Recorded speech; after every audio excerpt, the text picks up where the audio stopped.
नमस्कार, आप सभी का स्वागत है। नरोत्तम मिश्रा को लेकर रोजाना कोई ना कोई बड़ी अपडेट सामने आ रही है, क्योंकि उनके ऊपर ये निशाना साधा जा रहा है कहकर कि उनकी वजह से बीजेपी दतिया में चुनाव हार गए। उसके बाद उनको लेकर तमाम तरह की बयानबाजी बीजेपी के नेताओं की तरफ से हो रही। इस बीच नरोत्तम मिश्रा दिल्ली पहुंच जाते हैं और दिल्ली पहुंचते ही जो राजनीतिक गलियारों की हलचल है यहाँ पर बहुत तेजी के साथ में बढ़ती हुई दिखाई पड़ती है, क्योंकि नरोत्तम मिश्रा का दिल्ली पहुंचना और ऐसे वक्त में जब लगातार उनको लेकर सवाल उठते हुए दिखाई पड़ रहे हैं, तो क्या उनको लेकर बीजेपी आला कमान कोई फैसला करने वाला है? क्या उनके साथ कोई बड़ी मीटिंग होने वाली है? और क्या नरोत्तम मिश्रा यहां से बीजेपी के लिए जो है या तो एक बड़ा चेहरा बनकर उभरने वाले हैं या फिर उनको जो है साइड लाइन कर दिया जाता है? क्योंकि जिस तरीके से में बीजेपी चुनाव हारी है, उसके बाद नरोत्तम मिश्रा पर लगातार सवाल उठ रहे हैं कि आखिर उन्होंने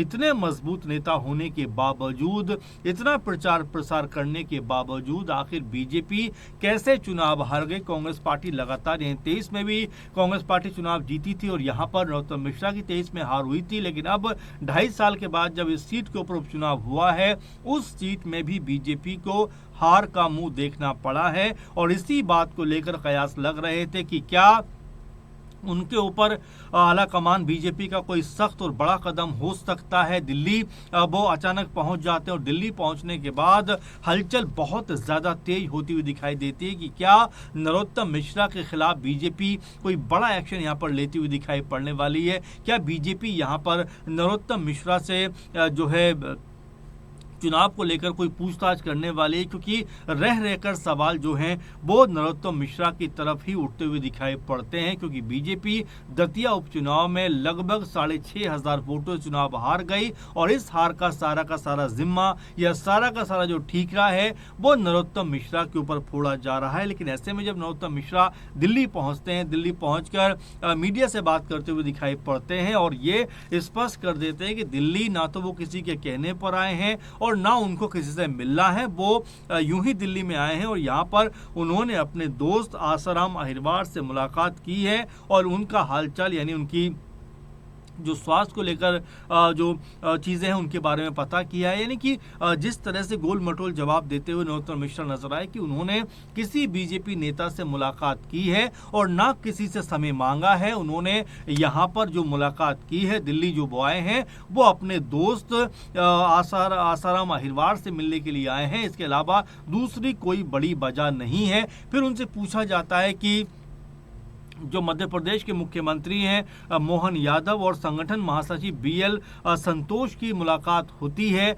और इस मुलाकात में क्या कोई बड़ा कह सकते हैं संगठन में फेरबदल भी हो सकता है? तो नरोत्तम मिश्रा बड़ा सहज लहजे में कहते हैं कि इस मीटिंग के बारे में उन्हें कुछ खबर नहीं है। मीटिंग हुई होगी लेकिन मुझे इसके बारे में कोई पता नहीं है। अब यहाँ पर जिस तरह से नरोत्तम मिश्रा पूरी चीज़ों से और जो घटनाक्रम उससे अनजान बनने का प्रयास कर रहे हैं, उसको देखकर ऐसा लगता है कि या तो वो चीज़ों को इग्नोर कर रहे हैं या फिर अभी इसके ऊपर कोई बात नहीं करना चाहते। बल्कि वो तो यहाँ तक कहते हैं कि जिस तरह से दतिया में लगातार मैं 2.5 साल से कार्यकर्ता के तौर पर काम कर रहा हूँ पार्टी के लिए, आगे भी उसी तरह से काम करता रहूँगा। और ये कहते हुए उनका दर्द कहीं ना कहीं छलकता हुआ दिखाई पड़ा था, क्योंकि इससे पहले भी उन्होंने कहा था कि भाई मैं चाहता था कि भले ही मुझे लोकसभा का टिकट ना दिया जाता, भले ही राज्यसभा का टिकट में नहीं भेजा गया, लेकिन कम से कम उनको इस बात की उम्मीद थी कि उपचुनाव में उनको ही टिकट मिलेगा। लेकिन बीजेपी ने उनको अगर टिकट नहीं दिया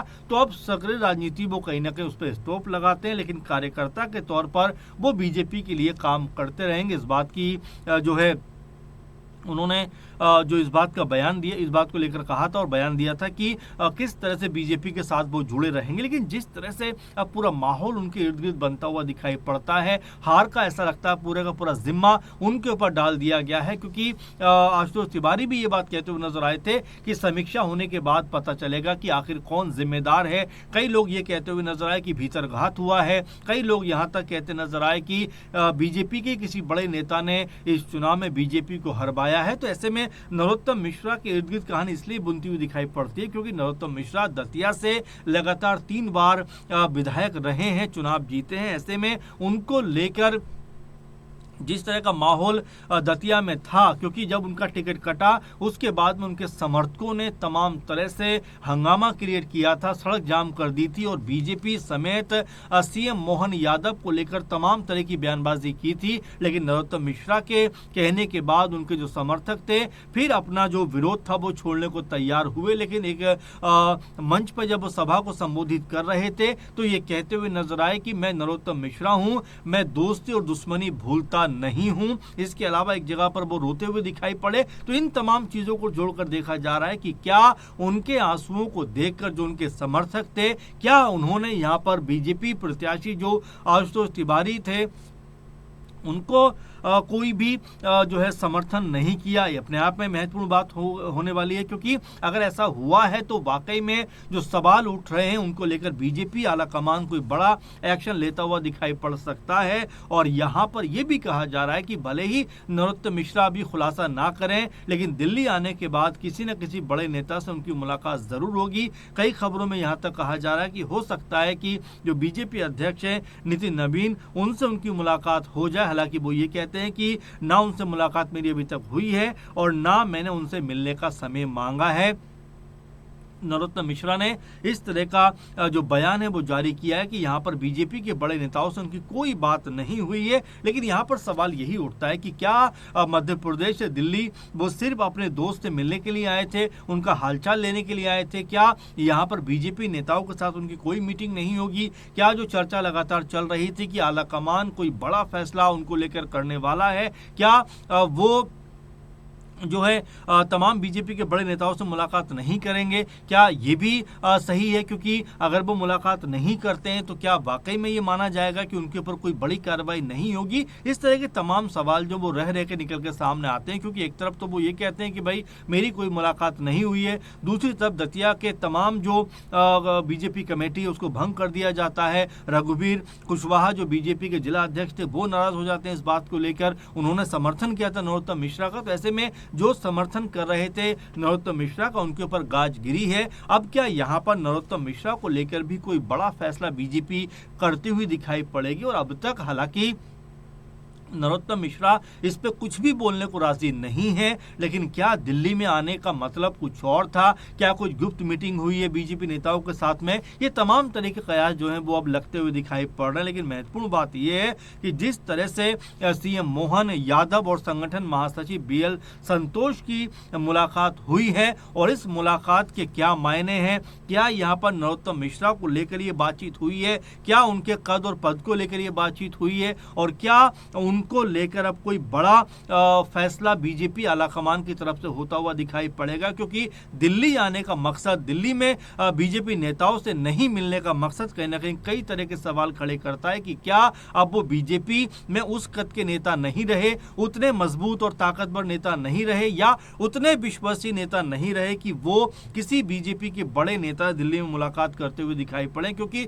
स्पष्ट तौर पर कहते हैं कि ना मैंने किसी समय मांगा है और ना मैं किसी से मिलने वाला हूं, बल्कि यहां तक कहते हैं कि मुझे जैसे ही जो है टिकट मिल जाता है मैं भोपाल के लिए जाने के लिए तैयार हूं। वो कहते हैं कि मुझे किसी बीजेपी नेता से फिलहाल मिलने का अभी कोई भी समय नहीं दिया गया है और ना मैंने समय मांगा है। कुल मिला जुलाकर नरोत्तम मिश्रा जिस तरह की बातें यहां पर कर रहे हैं, जिस तरह की के बयान जारी कर रहे हैं, उसको देखकर ऐसा लगता है कि वो बीजेपी खेमे से कोई बहुत ज्यादा खुश नहीं है। और क्या ये आपस में जो तनातनी का माहौल लगभग दिखाई पड़ता है कोई बड़ा रूप लेता हुआ दिखाई देगा? क्या कोई बड़ी हलचल मध्य प्रदेश में होती हुई दिखाई पड़ेगी? और क्या नरोत्तम मिश्रा का जो कद है वो अब घटता हुआ दिखाई पड़ेगा? क्योंकि दिल्ली आने के बाद भी अगर बीजेपी नेताओं ने उनसे मिलना का समय नहीं दिया या उनसे मिलना नहीं चाहा तो अपने आप में ये बहुत बड़ा सवाल बन जाता है कि क्या नरोत्तम मिश्रा की जो राजनीति है अब यहाँ से कहीं ना कहीं बीजेपी के अंदर स्टॉप होती हुई दिखाई पड़ेगी?